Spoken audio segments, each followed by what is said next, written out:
Hey guys, Jeff here from Samola Customs. As many of you are aware, we've just moved into our new facility. We're still getting set up here, but I thought I would take advantage today of not having anyone on site. We don't work on Fridays, and take you through a little bit of behind the scenes of what it takes mechanically to run our new facility. And what I mean by that is the electrical room, the boiler room, our air compressor room.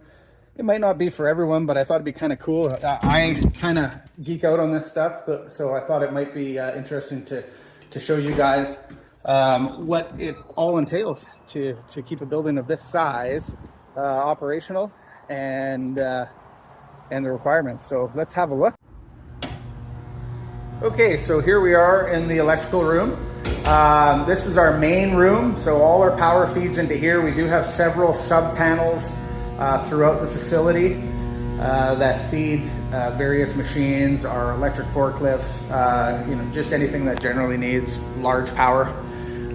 You can hear it's a little bit of noise in here. You can hear the transformers humming away. That's pretty standard for this kind of size of power. You can also see in here we have our fire detection system. So this obviously detects the fire, if there's any fire or smoke or anything like that, and then it will trigger the sprinkler system. We also have our security system. The whole building's secure, so fire and alarm, break and entry, all that kind of stuff. So that's about the sum of the electric room. Let's take you into the our water and boiler room. Okay, here we are in our boiler and our sprinkler room.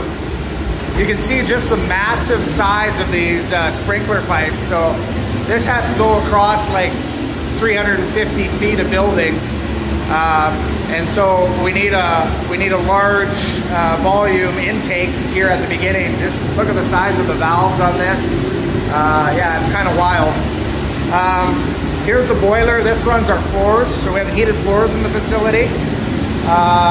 This boiler is just humming away right now. I actually just fixed one of the motors on it, so it's getting the floors back up to snuff.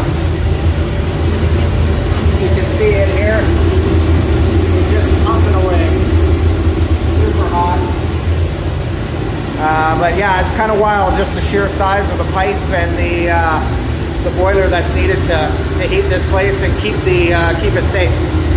Let's go into the compressor room now. Okay, so we're in the compressor room. What's kind of interesting about this is the original company that built this building, they were building RVs and motorhomes, and they left this facility about 10 years ago, and these compressors have been sitting ever since because the company that we purchased the building from didn't need air.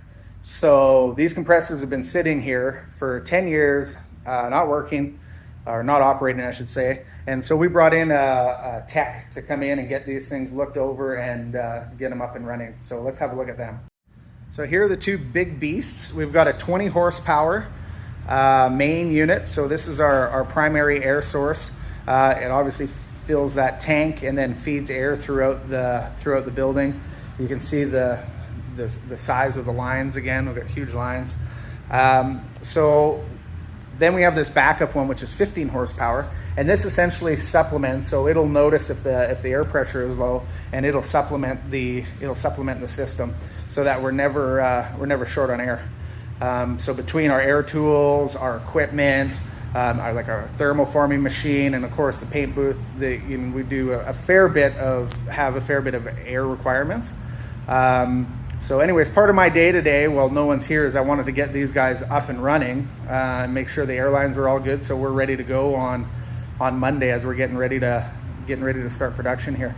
So let's fire this big beast up, and you can just see we're going to fire it up unloaded. So you can see there's unloaded and then load, and basically what has to happen is this guy needs to warm up for a couple minutes before we can put load to it and start making air. But we'll fire this part up so you can see this.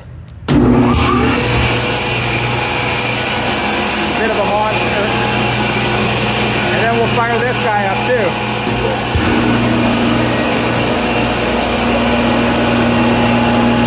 See, it'll start making air here.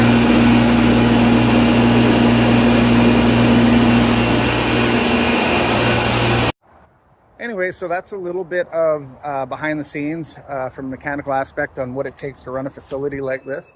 So hopefully it gives you a little bit of insight, maybe a little appreciation on you know, what's required to run our equipment as we produce these vehicles.